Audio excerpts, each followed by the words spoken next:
nome é Ione Amaral de Souza, sou aposentada do Tribunal de Justiça, vai fazer 3 anos e estou aqui para fazer um depoimento sobre como foi a minha relação pós-aposentadoria e a relação com a pandemia.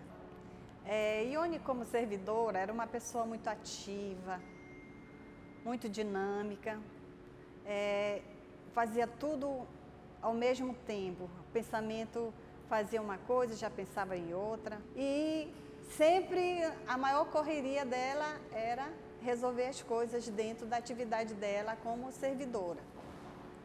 E após a aposentadoria, fui me preparando, para a minha aposentadoria. O que aconteceu? Primeiro foi deixar os cabelos ficarem brancos. Já estava trabalhando a cabeça para essa aposentadoria. Deixei o cabelo para ficar branco, me aposentei e voltei a fazer minhas atividades, me matriculei no curso de inglês, o meu projeto de mestrado, estava tudo caminhando, fui cuidar da saúde física, estava tudo se encaminhando. Aí a pandemia veio e me tirou tudo. A pandemia veio, eu já tinha até trabalhado a cabeça para essa pandemia, que era terminar de ler uns livros que eu tinha, de rever o meu projeto de mestrado, Ainda continuei também fazendo as aulas online de inglês, mas elas não prosperaram por conta que ficou muito difícil.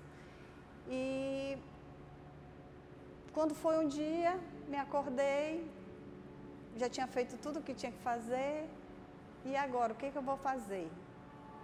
Senti um vazio, desesperançosa, sem nada para fazer. Faz serviço de rotina de casa, mas é todo dia a mesmice.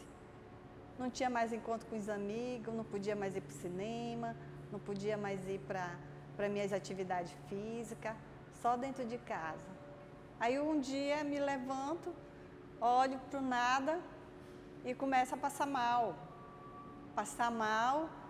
Que não tinha mais assim, perde totalmente a noção de esperança, o que eu vou fazer hoje, trancada dentro de casa.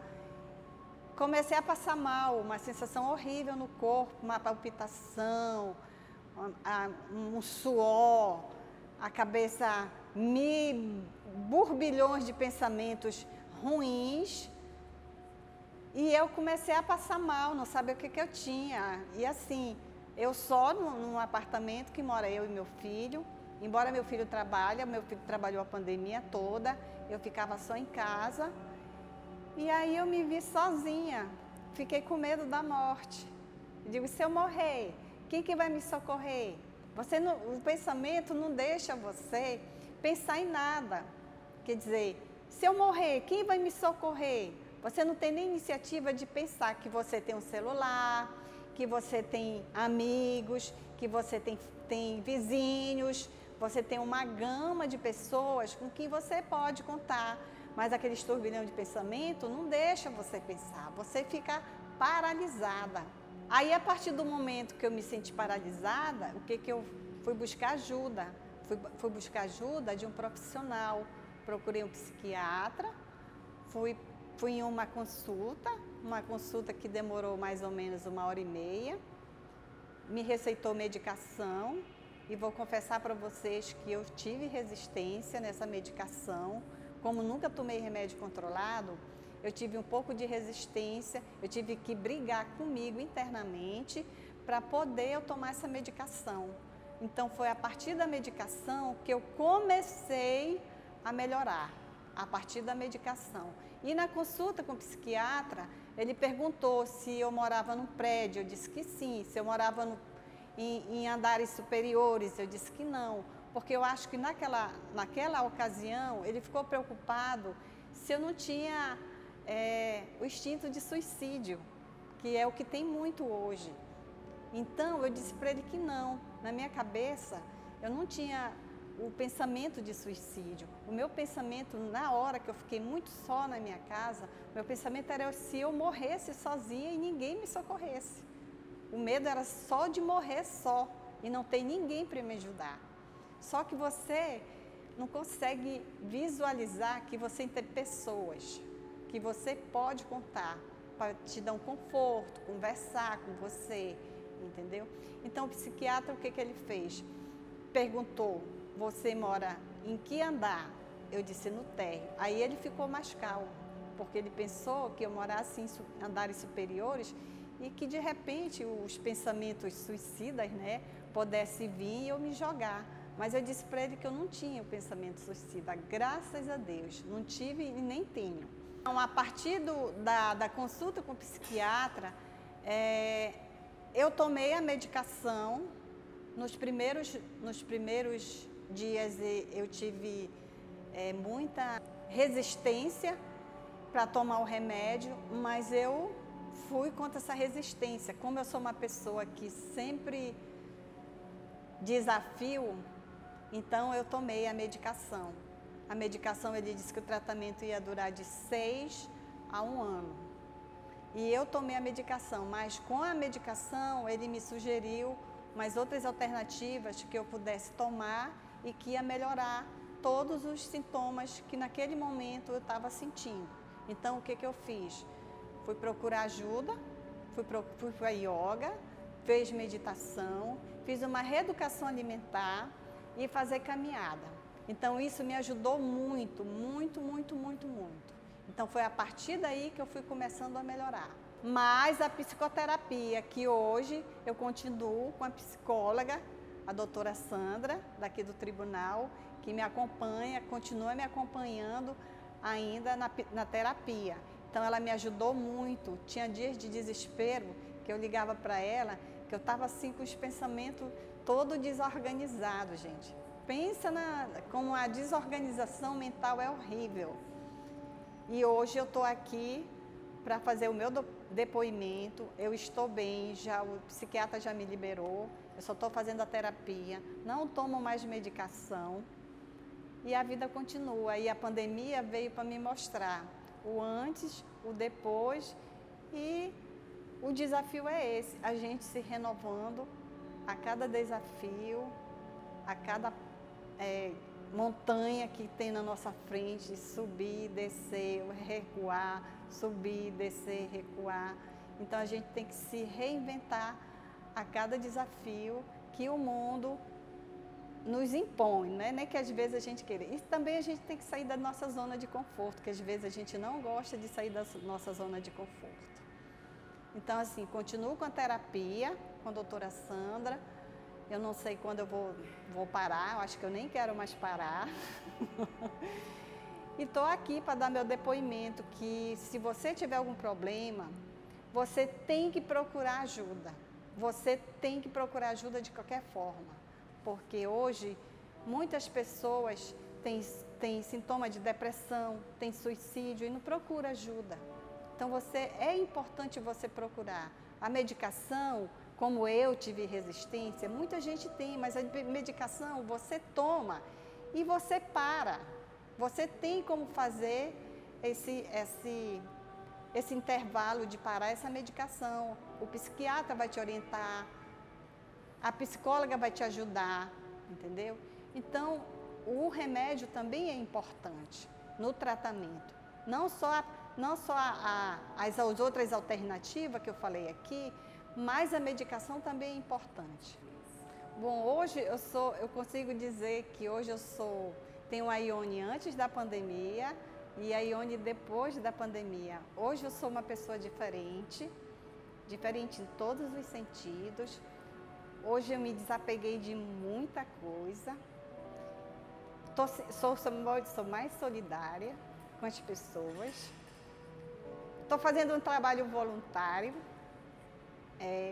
ajudando uma pessoa, sem fins lucrativos. E vou continuar agora, que como eu sou doadora de sangue, faz tempo que eu não faço isso, por causa que eu tive esses problemas todinhos. Então, para a semana, eu já estou indo para o Hemoan, voltar a ser doadora de sangue para as pessoas que estão precisando. Eu descobri que antes eu já era mais humana e hoje eu estou mais humana ainda. As pessoas que moram no meu condomínio, para mim na época era o invisível. Não invisível de eu não enxergar, invisível que eu não tinha aproximação Hoje não, foram as pessoas que no auge da minha crise foi que me deram a mão. Os meus vizinhos, eu devo muito a eles, meus vizinhos, muito, muito, muito, muito.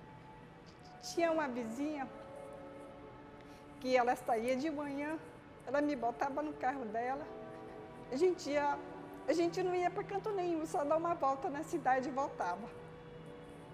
Ela me chamava todo dia de manhã, vamos dar uma volta. A gente ia, dava uma volta na cidade, não tinha ninguém na cidade, vazio, e voltava para casa. Quando eu voltava para casa, eu era outra.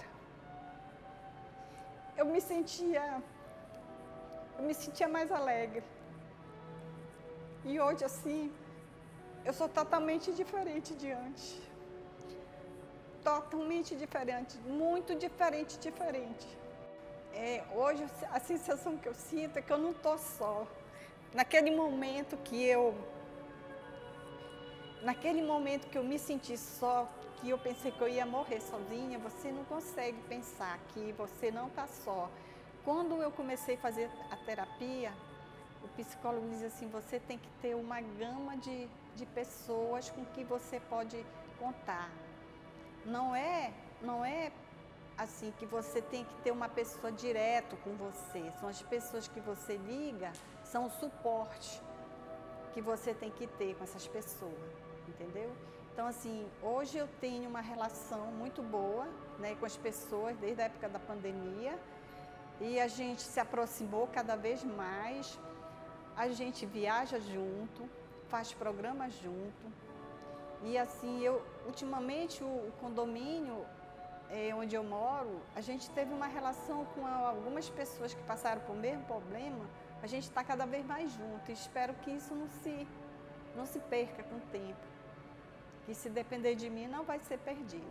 Foi uma construção muito bonita de amizade, de lealdade, companheirismo, que hoje em dia é tão difícil, né? Sem interesses financeiros, interesse de ajudar. Ali eu vi meus vizinhos, que ali estava a questão do companheirismo de ajudar, sem olhar se tu tem, se tu não tem, se tu pode, se não pode, a questão assim de ajudar, entendeu? Foi neles que eu me encontrei apoio, meus vizinhos, porque assim, família, minha mãe, eu não tenho mais mãe, né? Meu pai não mora aqui, minhas irmãs não moram aqui, então minha família, próxima mesmo, só eu e meu filho. E meu filho trabalhando. Então, quem se aproximou de mim foram meus vizinhos, que me deram todo apoio. Gratidão. Acho que gratidão que eu tenho tanto a eles, assim, eu acho que não tem nada no mundo que pague isso. Porque eles me ajudaram muito, muito, muito, até hoje. Muito obrigada. Oh, ai, meu Deus, toda vez que... É lindo isso, a gente ser grato por tudo que o outro pode, estende a mão para nos acolher quando mais a gente precisa.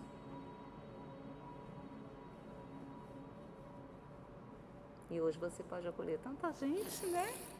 Tá fazendo bem para tanta gente com esse teu depoimento. Tá vendo? Até eu me emociono.